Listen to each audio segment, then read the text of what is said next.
Hello and welcome to the world-famous Driving You Crazy podcast. This is the show where we talk about all things transportation, anything that gets you from here to there. I am the traffic anchor and the transportation reporter for Denver 7 News, Jason Luber. If you would like to be on the show, you can always contact me on any of the contact links in the description of this show or call the listener hotline at 303-832-0217. Today on the show, I'm going to be talking about lithium.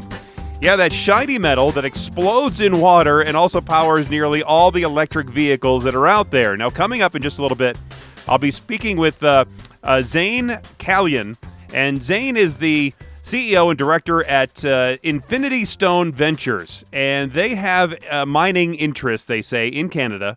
And in just a minute, I'm going to be asking him all kinds of questions about lithium, where it's going from here, if it's tough to mine, and all these other different lithium questions. So if you were interested in lithium in any way, there you go. I'll be speaking to Zayn here in just a minute, but completely off topic. The other day, I'm standing outside of this store that opens up at 8 o'clock.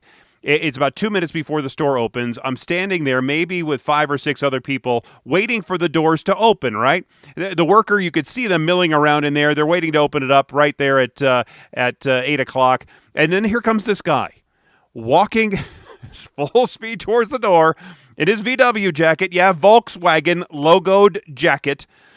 And he just walks up right to the automatic door as if it's going to magically open. Meanwhile, we're all standing there watching this happen, knowing that the doors are still locked, watching this jackball nearly walk right into the closed door. And what did he expect was going to happen? Did he not see us just standing there? Did he think it was going to be opening just for him? Magically, the doors are going to part ways like Moses for him and not for the rest of us? Well, the doors did not open. They stayed shut. And he looked like a total fool in his VW jacket and shorts when it's 25 degrees outside. And then he had to stand out there for a couple more minutes with the rest of us and wait until the doors did open. Goodness, some people. Okay, anyway, BMW thinks it can turn speed bumps into energy. Now, the story here is in Verge, and it's by reporter Patrick George, where he says there's a new patent from BMW that may unlock the energy-generating potential of one of America's most defining modern feature, the woefully inadequate and underfunded road infrastructure. Car Enthusiast News cites CarBuzz unearthing a document from the German National Patent Office that reveals a new suspension design which, if developed and put into production, would allow a car to gather electricity generated just from bumps in a road. Now, the patent could represent a new way to charge an electric vehicle's battery through normal everyday driving when the road gets bumpy, which for a lot of us is basically all of the time. Audi had a similar idea that it proposed, but it never put it into production. Now, the energy from a car suspension moving up and down when a wheel hits a bump or let's say a twist in the road or something like that, it's effectively wasted energy, right? But the proposed setup in this patent has a little generator, this flywheel, if you will, and this clutch that acts to capture that energy during the bouncing process. So it would actually help you out to drive on a bumpy road and capture that energy and help charge the battery. A BMW spokesman didn't immediately return a request for comment as to whether this particular system is headed for production or not. But it's worth noting that a car company, they file patents all the time for all kinds of different crazy things, and not all of them become a reality, but this seems like it's a pretty interesting concept.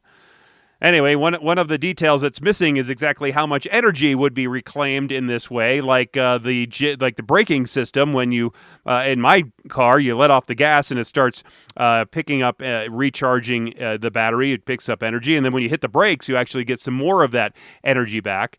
But for some engineer to design it and patent it, I guess it's a interesting idea that might be coming to a car near you. Well, we've all heard of lithium, right? Especially as it relates to batteries that power all kinds of electronics, including cars. Now, currently, almost all lithium mining occurs in Australia, in Latin America, and China, and they account for a combined 98% of production. There are efforts to mine more lithium in places like the United States and in Canada. And one of the largest lithium mines in Canada is called the Corvette Lithium Property, which comprises over 200 square kilometers in Quebec's James Bay region. Now, the company Infinity Stone Ventures acquired some land adjacent to Patriot Battery Metals' Corvette Lithium project, and they hope that they're going to be extracting lithium from that area. Joining me now to talk more about this lithium extraction and what makes the mineral so meaningful to us is Zayn Kalyan, CEO and director at Infinity Stone Ventures. And let me say up front first that I do not have, nor have I ever had, any financial interest in this company, nor do I ever plan on having any financial interest in this company. With that being said, Zayn, thanks for joining me here on the world-famous Driving You Crazy podcast. Well, thanks for having me, Jason. I'm very happy to be here. And I think you very aptly characterized what we're trying to do in Canada with regards to lithium mining. And we think there's a bigger opportunity not only in Ontario and Quebec in Canada, but also in the U.S. as well. Lithium obviously is a critical mineral in kind of fueling this energy transition that the world economy is currently experiencing as we try to move away from fossil fuels. And I think there's a big opportunity to build a really solid battery metal supply chain in North America. And obviously governments are supporting that. And this move away or decoupling from China is really critical to a lot of political initiatives. And we want to be there at the forefront of the space. Right. And we'll talk more about lithium and talk more about how you get it out of the ground and all those kind of things in just a minute. But you started off as a software engineer. And so how did you go from being a software engineer to running mineral mines in Canada? Yeah, so I was a software engineer, started my career in that space. And then in 2015, I sold the company to a venture capital firm based in Vancouver. And I kind of came along with the company and saw the opportunity to participate more on the investment side. And Canada has a long history of supporting and developing natural resource companies, especially in the earlier stages, which is where a lot of these lithium companies are really kind of being built. Over the past 2 years, I kind of transitioned out of focusing on tech investment to more on the natural resources and commodity side. And obviously that's where the market's been kind of moving. And at the end of the day, applying kind of the same investment thesis that we apply to tech companies and SaaS companies that we can apply in the same respect to mineral exploration companies and building these companies from the ground up is there's a lot of similarities, but at the end of the day, I see a big opportunity in commodities. And it's been really interesting to learn realize that natural resources and minerals really are the foundation of everything. So you can't really have a lot of software companies without all of the natural resources that enable the technology that underlies that. So, and you mentioned how you were working at that software company. You were also, or were, a partner at Actis Capital Partners, CTO at Black Ice, the interim CEO at Contact World, VP Corporate Finance for Hemptown Organics, Chief Executive Officer at Nexco Resources, Inc., and now newly named board member of Plantable Health. I'm sure there are probably more in there that I am missing, but it seems like that's a lot of positions over a short period of time. For sure. I think you kind of characterized, you probably hit them all there. But yeah, no, Infinity Stone and Altus are really the core of our business. We take kind of hands-on management roles in a lot of companies and provide a lot of guidance, and that comes with kind of being a little bit more involved on the management side. But Altus Capital Partners is where I'm sitting today, and Infinity Stone is a big part of what we're doing here. So let's talk about lithium mining. As I'm speaking to Zayn Kalyan, the CEO and director at Infinity Stone Ventures. Your company was pitched to me as one of the biggest suppliers of lithium in North America. So how much are you producing compared to the big ones like Australia, Chile, and China? Really what Infinity Stone is we're a the core of our business is battery metals exploration. So we're looking for the next big deposit. We're doing active mineral exploration. We're drilling for natural resources. We're trying to define a resource. And really the sweet spot of our business is finding these, we like to often term it treasure hunting, but finding these deposits that are economic to develop, have not been exploited, have not been defined, defining the resource, building them to a stage where then they can be developed and mined out by a larger company that will sell the asset to. So really our focus is in this exploration stage. We have projects all over the world with Altus. Really our focus with Infinity Stone is being in Canada. We see a really great opportunity in Quebec and Ontario. This is supported by the need for a domestic battery supply chain from the fueled by a lot of government initiatives from the US and Canadian governments. The Inflation Reduction Act has a lot of requirements to meet the criteria for these tax benefits and other benefits, that the majority of the minerals going into these electric vehicles and the manufacturing of these batteries come from either countries friendly to the US or North America specifically. We'll talk more specifically about that in just a little bit, but so let me get this exactly right. So you guys more just acquire the land and the areas and the mineral rights, and then somebody else is actually digging in the ground? So we do the drilling and the sampling. We define the resource. We do all the groundwork. We do the environmental studies. What we do is we build deposits to what's called pre-feasibility, or bankable feasibility. So pre-feasibility effectively means there's a resource here. We can estimate that there's this much lithium here, or this much silver here, or this much graphite here, and we define the resource and do all of the work, the environmental studies, all the studies that are required to get a mine permitted, and then we will then sell the asset with all of that work done to a larger company that will come in and actually build the mine and then put it into production. So how hard is it to get out of the ground then? Is it too tough for you guys to then have your own mining company? Is it a complicated process to get that mineral from the surrounding earth and then put it in a form that I can put in a battery? It's not too tough, and what I'd say is actually with one of our graphite projects, we're actually looking at putting it in production ourselves rather than selling it. It's not particularly difficult. It's just not where our competitive advantage is and not where our core strengths are. And typically, this is how all mineral deposits are typically built: is that you usually have what are termed explorers or exploration stage companies, and then you have mining companies, which it's more by the time you get to the pre-feasibility or bankable feasibility, it's less of an exercise in exploration. Now it's all an exercise in engineering and building a mine. And that's just not where we like to play. It's not where we see the upside. We're more in the earlier stages. But that said, with our graphite project, we are looking at actually doing some pilot production in a relatively short period of time, which is something new for us. But just with where the industry is going with battery metals and the specific characteristics of our deposit, we see an opportunity to actually move into production a lot faster and do it ourselves. But Zayn, you can't tell me that it wouldn't be fun to drive one of those trucks with wheels that are 20 feet high. Oh, we still get to do that, right?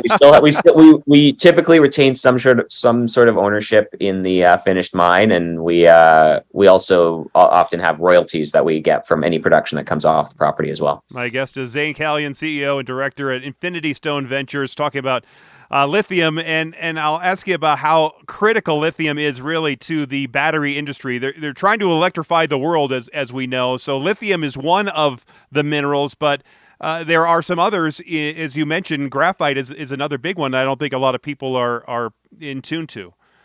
Yeah, graphite is where we see a lot of potential upside, not only in terms of it's the critical nature of it for the production of batteries, but also the potential upside for investors and the general market, where you've seen lithium prices skyrocket, and they've kind of softened over the past month or two, but graphite really hasn't seen that run yet. But graphite is equally as critical for batteries, and there's a big move towards using natural graphite in batteries. Right now, it's about 50-50. Most batteries are about 60-40 in terms of using synthetic versus natural graphite, and most of the synthetic graphite in the world, the vast majority of it comes from China. And it's very dirty to produce, very energy intensive, not very ESG friendly, not environmentally friendly. And you're seeing this big movement towards using natural graphite just because it's a lot greener to produce. And you also want graphite less from Chinese and Asian supply chains and more from North American supply chain. So yeah, graphite is something that we're very, very focused on. I think it's going to have it stay here in the market very, very shortly. And there's more graphite in a lithium ion battery than there is lithium. And I don't think a lot of people realize that it really is a critical part of the chemistry that goes into these things. Is there enough lithium, you think, not only in the world, but in mines like yours to satisfy the need that's out there? Yeah, lithium is a very abundant material. Like I think it exists all over the earth. I think the real issue with lithium is defining an economic deposit, and that what I mean by that is deposit that is of high enough grade and characteristic that it can actually be mined economically to meet, and you can actually make money doing it and selling it at the prices of the current market for lithium. There's not enough lithium mines today of the economic grade that can support what's going to be necessary over the next 5 to 10 years in terms of demand. But that said, I think there's more than enough projects that are currently in the pipeline to support what's going to happen. And I think that you have a lot of companies in the right place at the right time trying to build out these mines and find these deposits to be able to support the market. So if you ask me, do I think we're going to run out of lithium? No, I think lithium is a lot different than oil, where it exists everywhere. And I think we have a lot better technology than we did 50, 60 years ago when oil was first kind of being built out and you were finding all of these new alternative oil deposits all over the world. But yeah, I think we're going to be in a good spot with lithium. I think it's just, and the prices will remain very stable, and it's going to be a high demand mineral. But there's more than enough lithium in the world. It's just we need more mines to supply that demand. And you mentioned this just a little bit ago, how the price has been coming down. The Wall Street Journal actually had a story recently saying that lithium prices are down about 30% this year alone.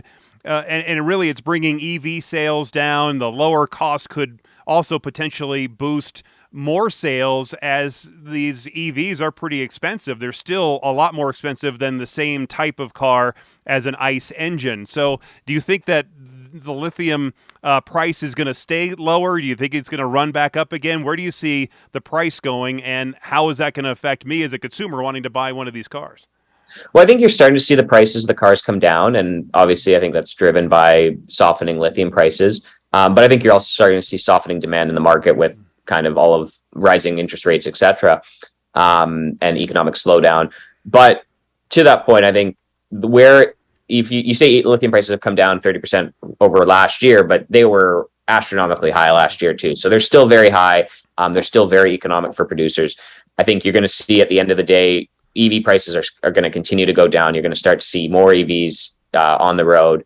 You look in other markets in the world, China and Europe, EVs are a lot more dominant, and that's a lot driven by government incentive. And I think the IRA, the Inflation Reduction Act in the US, and new incentives in the Canadian budget are really going to continue to drive EV adoption, bring those prices down for consumers. And I think the lithium price is going to be pretty stable where it is. I think that, and that's going to be good for producers, good for consumers, and good for manufacturers of the cars at the end of the day. Where is that line? Where is that line where the price is good for producers like you, but also good for consumers like me? I'd say where it is right now. And when we talk about lithium price, it's an interesting market because it's not like spot oil. It's not like I can say lithium costs $80 a pound or something like that. It's priced by kilogram, and it's in the tens of thousands for lithium carbonate. But the issue is that not all lithium is created equal, and there's not really the price discovery in the commodity market for lithium is not super transparent. There's not a lot of price discovery yet. It's just being built. But I think if we look 5 years from now, there's going to be a very well developed market for spot lithium, and we're going to be able to price it a lot better. And that'll also help consumers and manufacturers of cars, because they'll be able to have a number of benchmark prices that they'll be able to work against, and they'll be able to buy futures in them and be able to manage their costs a lot better. But we're getting there. It's still building. And I think as production increases too, you'll start to see that manifest itself. And speaking of manufacturers, here in the United States, we have this law. It's the Inflation Reduction Act of 2022. I'm sure you've obviously heard of that. It's set aside tax credit money up to $7,500 per electric vehicle, but there are some caveats to collect that money. So half of the credit is really coming, and it's satisfied if the vehicle has at least 40% of the battery minerals from the United States or countries with a free trade agreement with the United States, like Canada. And that's where your mine is, obviously, Canada. Do you think these limitations for source minerals is going to be a problem for the automakers as we're going forward trying to find more lithium? I think it's going to be a short-term issue for sure. the numbers that are and the requirements in the IRA are very stringent, and in some respects, I'd probably say they're a little bit unrealistic given the current production capacity of North America and countries that have free trade agreements with the U.S. It's tough. It's going to be tough to be able to meet those requirements in the short term. I think it takes a long time to build a mine. It takes 2-3 years, and to be able to have enough 2 to 3 years at the very least. And in North America, in some places, it can take 10 years. So I think where I'm going with that is it's going to be tough to meet those requirements in the short term, but in the longer term, I think you'll definitely get there. I think there's maybe going to be some adjustments and a little bit of leeway in the IRA for sure. But we'll get there eventually. You're going to start to see more and more capacity to build the batteries, build the electric vehicles themselves, and then all the raw materials that go into them. So we're getting there, but in the interim, it's not going to be easy to meet those requirements. No. But that could then slow down production. It could slow down sales, especially as the battery issue. Because one of the incentives, I bought an electric vehicle 10 years ago. And I was able to collect that $7,500 from the federal government, but there wasn't this caveat about the battery had to be from here and the source minerals had to be from there, and all these different problems that now some consumers are facing, figuring out where can I buy an electric vehicle that meets all these requirements.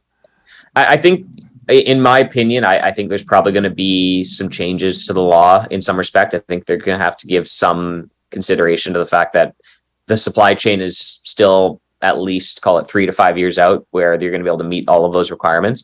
So I think you're going to start to see a little bit of leeway probably in the laws, and you're going to be able to get some sort of credit back. But in the longer term, we'll definitely get there. We'll be in a place where you'll be able to meet those requirements, and maybe the requirements soften a little bit. Maybe they don't completely go away, but they soften in terms of the percentages of where these minerals come from and the amount of the battery that's manufactured somewhere else. But if you look at some of these plants, it's going to take 2 to 3 years to build out some of these larger plants on the U.S. East Coast that are going to supply the battery supply chain. But one of the problems is that this 40% of this source mineral material, it's going to go up every year. It's going to go to 50% and then 60%. And then so it's already built into the Inflation Reduction Act. So unfortunately, we're going up instead of either halting or coming back. Yeah.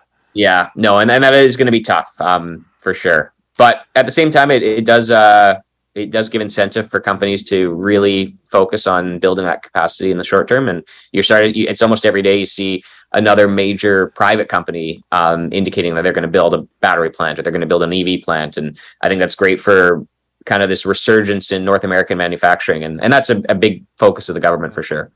My guest is Zayn Kalyan. He's the CEO and director at Infinity Stone Ventures. We're talking about lithium and mining lithium and what it means to you and your electric vehicle. A new mine in the U.S.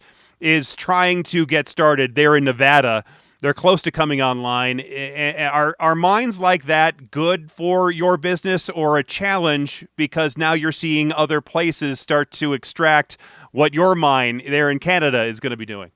No, they're all good, and the mines in Nevada are interesting because they're typically mining. They're using what's called lithium salars. So they're extracting lithium from what's effectively sand, using water, and it's a very different type of lithium mining than what we're doing in Canada, which is primarily hard rock lithium, which is crushing rock and finding lithium in these hard rock deposits. But where to go with that is no, it's all good for having a better lithium supply chain and better battery metal supply chain in North America. More producers is good for everyone. There's still such a small percentage of the world's lithium that goes into lithium ion batteries is produced in North America that it's wide open right now for mining and other companies. So more competitors is good right now. I think everyone wants to build more capacity, build more of a supply chain, build more of a market, and it's good for all companies at this point. But lithium, the demand could come crashing down as I know there's companies here in Colorado that are working on other types of battery technology with those kind of technologies that are going to be coming online maybe in the next 4 or 5 years when some of these lithium mines are going to be producing a little bit more. Is there a chance then that we're going to see the lithium battery maybe surpassed by other battery technology that might be better, give EVs longer range and without having the lithium issues? So as much as I'd like to say yes, making batteries for electric vehicles really is a chemistry exercise. So the issue is not so much to say, okay, well, we have this technology that uses less lithium or uses no lithium to build a battery, and this is going to be more efficient, will give us more range, it's going to be a better opportunity. That's one thing, but the real issue is going to be scaling that technology to be able to produce batteries at scale. And that's where lithium has been around for so long, and there's been so much money invested in it, and Chinese companies have done so much work in the space to build out this scalable part of the business, that is going to be tough. Well, you could say 2-3 years from now, you're going to have battery technologies that are more efficient and are going to give you longer range and not going to use lithium. It's still going to take 5-10 years, 15 years from there to be able to put those technologies in a place where they can actually scale and be able to supply a market of everyone driving an electric vehicle. So I actually am supportive of the idea of having batteries that are not lithium based and more effective, but I just think it's naive to think that it's going to take 2 to 3 years. That's probably going to take 5, 15, 20 years to be able to get to that stage. So obviously, as you were saying then, that lithium is going to be in demand and will be for the next 5, 10, 15 at least years. And the average guy would think that a company who mines lithium would practically be printing money. I was looking through some of your financials, but it doesn't show that kind of income and growth that you would think that a lithium company would be. Yeah, so we're still in that. We're still in that early stage of doing the exploration. We're building out these deposits, and it is a very capital intensive business. I think that's one thing that a lot of people need to understand with mineral exploration and mining, is that it takes a lot of money to build these things out. There is very high demand for lithium for sure, but we're still in that stage where we're defining the deposit, we're building the pipeline, we're selling the upside in the future, but we're not quite there in terms of being able to realize those in significant influx of capital and revenue. Do you see your company in the lithium business in the next 5 or 10 years? For sure, definitely. Yeah, I think that's where we're focused. That's where we see a lot of value. I think graphite's going to be big for us as well, especially I think graphite's probably bigger in the short term and lithium in the longer term. All right, Zayn Kalyan, CEO and director at Infinity Stone Ventures. Thanks so much for being here. I really appreciate your time, your insights, and your expertise. No, thank you. Appreciate it. Again, I want to reiterate, I do not have, nor have I ever had any financial interest in that company, nor do I ever plan on having financial interest in that company. Also, to be honest, I was pitched this guest and I thought it could be of value when talking about metals for batteries, but when I was researching the company, I found a lot of stories with Zayn pimping investors to get on board with the company, and that's not my interest. I was just looking for some information on EVs and mining, and because I do think it's interesting how the source materials are a major part of this, and we've heard a lot about the source materials, and maybe I should ask Zayn this, is about that the source materials and collecting them can actually be more harmful than what the finished product is helping. So everybody wants to say that the EVs are going to save the planet, but extracting the ore and refining all of these minerals and the work that goes into it, it can be actually more polluting than what the EV, your electric vehicle, is solving in their mind. And so anyway, I should have asked, I guess I should have asked him that. Anyway, maybe next time. Anyway, thanks again for being here. Thanks for listening. And until next time, I'm Jason Luber, the traffic guy. Be safe, and as always, happy motoring.